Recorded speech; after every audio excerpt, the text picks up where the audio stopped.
all of us in the newsroom were thinking about what are the issues that we would like to see discussed in 2013.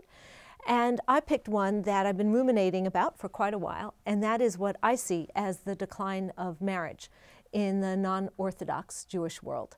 And this isn't something that just yentas like me worry about, but in fact it's supported by a lot of data. So I'm panicking. So I'm just wondering, you know, I'm of a slightly different generation than you all, I think. Is this something that you are concerned about as well? Would you frame it in this way?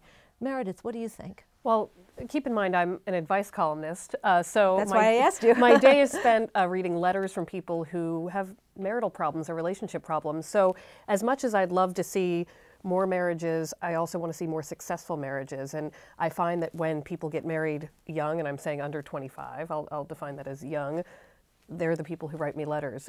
So I think there is sort of a balance between, you know, only focusing on work and not getting married until you're in your late 30s and prioritizing it in your early 20s and prioritizing having children so quickly, because, you know, increasing the divorce rate isn't necessarily the answer to, you know, to really supporting the institution of marriage. So you know what's interesting? I come from a mixed family. Half of my family is WASP and half of my family is Jewish and very liberal Jewish.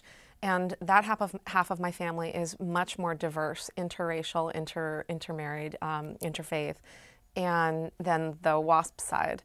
And the lesson I draw from that is that the idea of Judaism on that side of the family is not one that's defined by race, not one that's defined even necessarily by religion. It's a cultural, I feel like it's a cultural identity. And will it be around, do you think?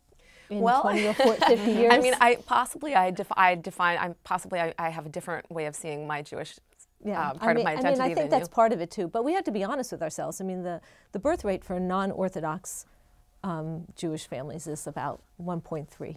Can I reassure you on far that? low, far beyond below replacement level. Yeah, I can at least reassure you on that point. I really enjoyed your piece, and I could feel the anxiety in it, and I kind of feel a twinge the same way when I see like all my Jewish friends posting their Christmas tree pictures on Facebook, and.